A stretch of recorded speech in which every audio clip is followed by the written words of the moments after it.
Iran is emerging as an election year wildcard, particularly for President Obama. He's going to explain why this could mean so many things. Explain your column to us. Sure. Well, you know, Simon, you were just talking about oil prices and how they're just climbing and climbing, and a lot of that is tension over Iran, which is going to get more acute, I think, before it gets less. And what you're going to see in the next week to 2 weeks is a series of things that are going to raise the profile of Iran as a campaign issue. You've got Israeli Prime Minister Benjamin Netanyahu arriving on Sunday for a visit with President Obama. You've got President Obama speaking to the America-Israel Public Action Committee on Sunday, and then Republican candidates speaking later in the week before that same group. There's going to be a lot of discussion about Iran and the Iranian nuclear threat there. And then intriguingly, there is hanging over the administration a letter from the Iranians that said, counter to all the bluster you've been seeing elsewhere, we're ready to talk. Let's have some negotiations about our nuclear program. This is a very forthcoming letter from the Iranians that was delivered 2 weeks ago without a lot of attention to the European Union's foreign secretary. And I think the administration is more likely than not to take up that offer. So we're going to have bluster and talk about military action, a concern about a collision developing between Iran and the West, and meanwhile movement toward talks with the Iranians to find out what they're really up to. So you're going to have an enormous issue that's bound to creep into the presidential dialogue, I think. So how have the Iranians factored into the election so far in terms of the Republican primaries bid? And also, I know a lot of this is, are you talking mostly about the general election and how it might play in there?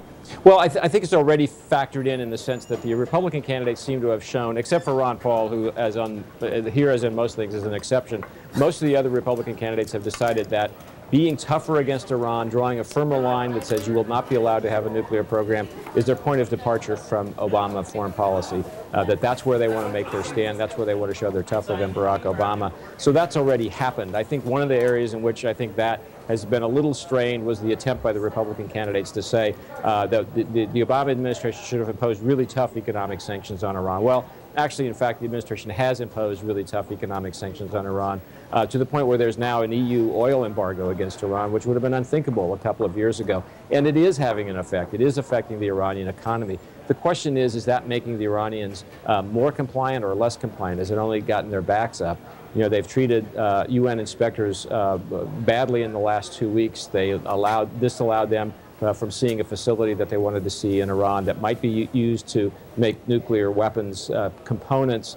And the IAEA, the UN's nuclear watchdog agency, issued a report that said they're stockpiling more higher enriched uranium than we thought.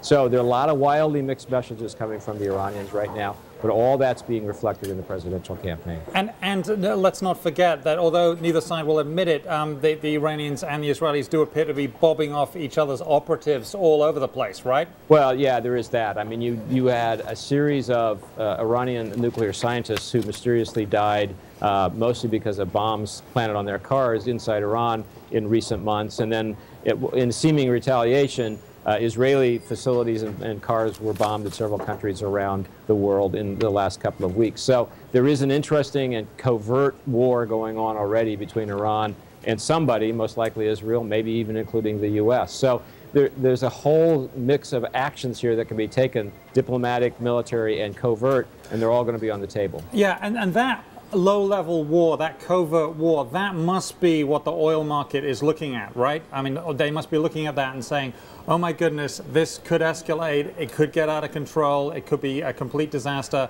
and we get oil. We don't have a supply problem now, but if we do, I want to have my futures locked in. That's what's going on, right? Well, I think that's part of it, but I think the bigger part of what's going on in the markets is they are watching the Iranians actively practice how to close the Strait of Hormuz, which frankly I think they'd have a very hard time doing. But the threat is, you attack us, we close the Strait of Hormuz to oil shipments. And countering that, you have the U.S. Moving assets into place to make sure the Strait of Hormuz does not get closed. And the U.S., by the way, is also busy arming its allies up and down the Persian Gulf in case hostilities break out. I think the markets look at that kind of activity and say, well, that's a pretty good indication that somebody somewhere thinks a military confrontation between Iran and the West, between Iran and the U.S. specifically, must be at least a possibility, or they wouldn't be planning for it, and that scares the markets.